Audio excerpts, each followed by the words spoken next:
یہ قوی الجثہ حضرت جبرائیل علیہ السلام اللہ کے پاس سے وحی لے کر کے آتے تھے، اور صرف اگر یہ تنہا بھی لے کر آتے تو تب بھی کیا کوئی تصرف کر سکتا تھا؟ یہ وحی لے کر آتے تھے اور ان کے ساتھ 70,000 فرشتے ان کے جلوں میں رہتے تھے، اور یہی نہیں، اللہ نے حفاظت کا اور انتظام کیا۔ آسمان کے قریب پہلے شیطان جا کر کے کان لگا کر آسمان سے باتیں سنتے تھے، اللہ نے غیبی انتظام کیا کہ ان فرشتوں حضرت جبرائیل علیہ السلام جب پیغام لے کر آنے والے ہوتے تھے، کوئی شیطان اگر اوپر جاتا تھا، انا زینا السماء الدنیا بزینۃ الکواکب وحفظا من کل شیطان مارد،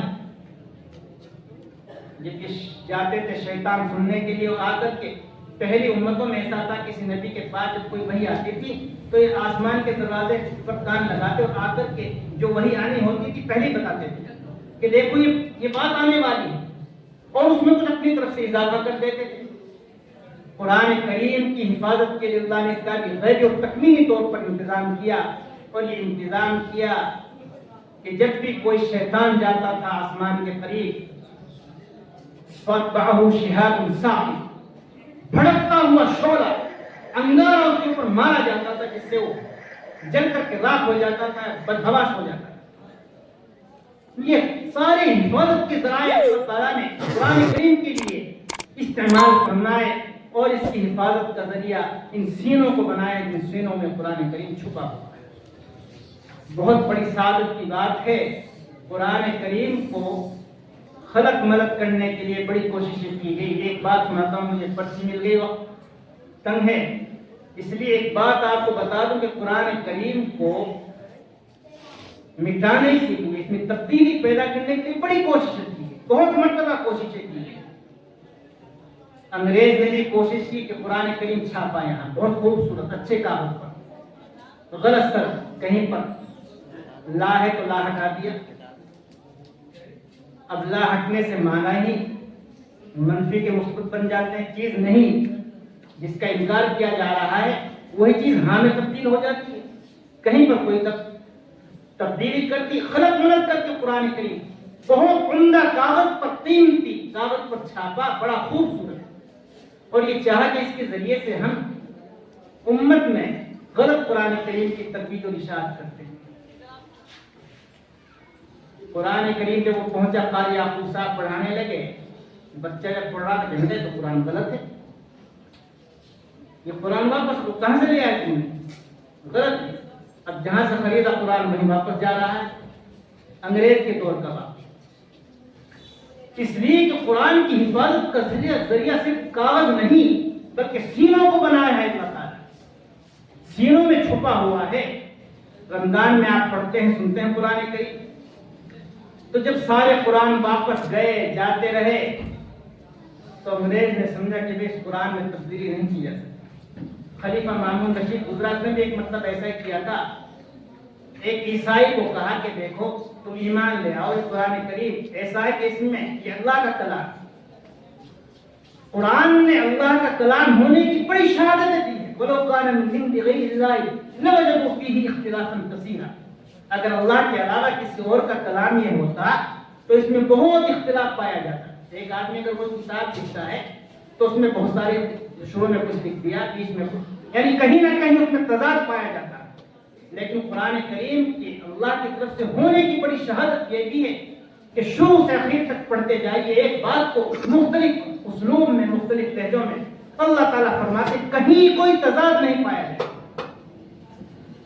تو اس عیسائی کو جب خلیفہ مامون رشید نے کہا کہ بھائی دیکھو یہ قرآن، اس نے کہا اچھا میں اس کا تجربہ کرتا ہوں، اس نے تجربہ کیا، قرآن کریم اس نے تورات لکھی غلط الٹی سی، انجیل لکھی، انجیل کا بھی حافظ تھا، اس میں خلط ملط کیا، قرآن کریم میں بھی ایسے ہی اس نے کیا۔ اس نے انجیل کو اور قرآن تورات کو جب دیا یہودی اور عیسائیوں کو تو سب نے ہاتھوں ہاتھ دیا، تعریف پڑھا، بہت اچھا، بہت خوب۔ اسی جب قرآن کریم کو لے کر آیا تو جہاں بھی جایا، جب پڑھا گیا تو اس کو پکڑ کر کے پٹائی شروع کر دی، ساری قرآن غلط لکھتا ہے، غلط اشارت کر رہا، چاروں طرف سے جوتے، اس پر برسنے شروع ہوئے, لعنتیں اس کے اوپر کی جانے لگی. سمجھ گیا, بھاگا, وہ اس نے کہ واقعی بھائی قرآن کریم ایک ایسی کتاب ہے جس میں تبدیلی نہیں کی. سعادت مند ہے بچے جنہوں نے قرآن کریم کو اپنے سینوں میں اتارا ہے, اور سعادت مند ہیں جو ماں باپ جنہوں نے اس لائن میں لگایا. اور بڑے قابل مبارکباد ہے ہمارے اس مدرسے کے ذمہ داران, بہت خوشی, چھوٹے سے اس مدرسے میں دیکھیے, یعنی ظاہری اعتبار سے اپنے وجود میں چھوٹا لیکن کام کتنا بڑا کیا ہے. اللہ تعالیٰ مزید ترقی عطا فرمائے, نظر بد سے بچائے. اور بھائی بہت بڑی سعادت اور کامیابی ہے ان حضرات کی, حوصلہ افزائی بھی کرنی چاہیے. اللہ تعالیٰ عمل کی توفیق عطا فرمائے.